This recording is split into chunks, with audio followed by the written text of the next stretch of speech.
kostele, není to už ta vesnice? Jo, to byl ten kostelík, jak jsem ti o něm říkal.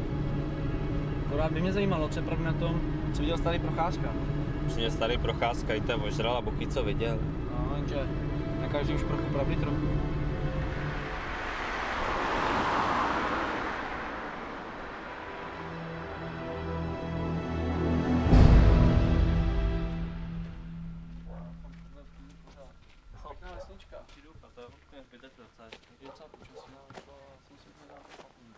A ty víš teda, která je to ta hrobka? Nevím, ale to bys mě poznal podle toho kříže. A když tam nebude? No ten tam ale být musí, bez toho tam nemůžeme jít.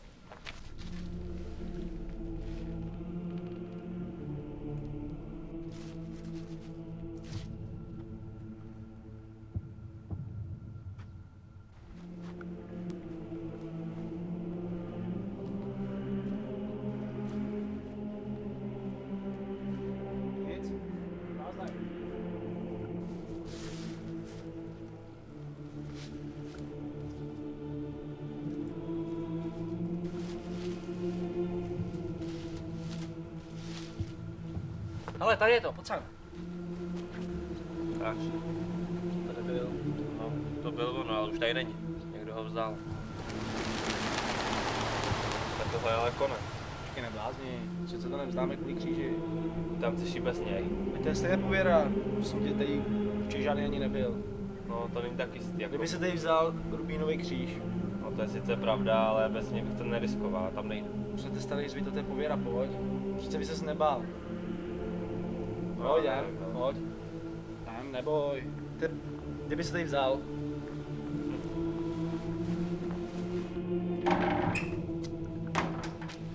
Takže to tady riskneme, jo? Jdem do toho baráku a počkáme na noc.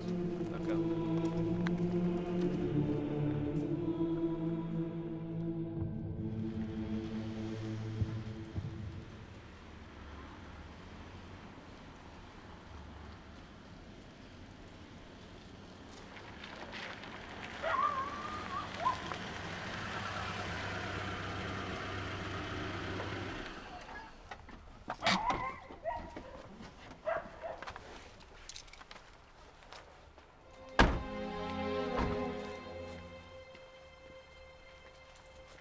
Tohle byl si v té knihovně?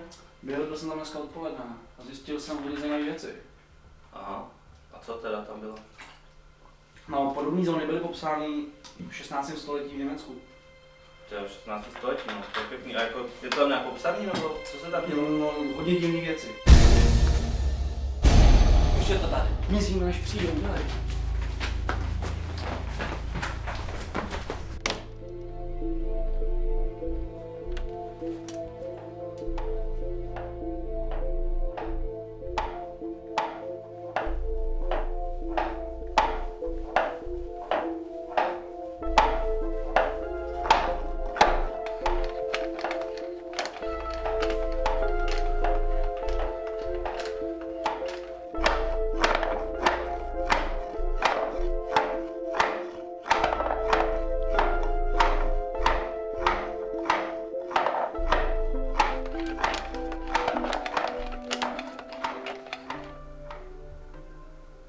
Co, vidíš něco? Dobrý, čistý vzduch, jdem.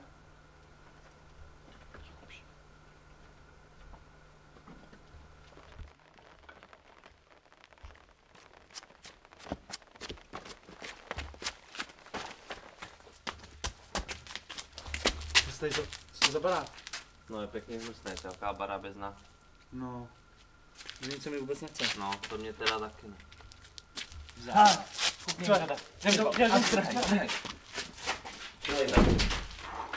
Co to bylo? To už nechci vědět. No to bychom neměli zjišťovat.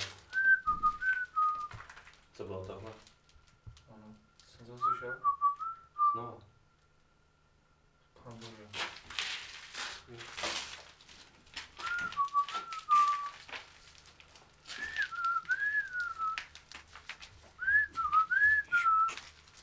Podívej. Nějaký scout? To je Orioňák.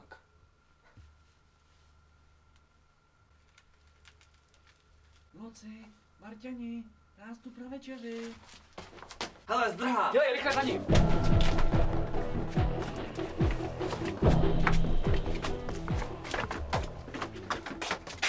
sakra se to rozděluje? Kam teď? Ty jdi tam, já sám. Dobře, kdyby něco řvi. Jasně.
Je, ovce. Sakra, ale já už to nevedu, musím se vrátit.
Co tam chceš? Co tu chceš?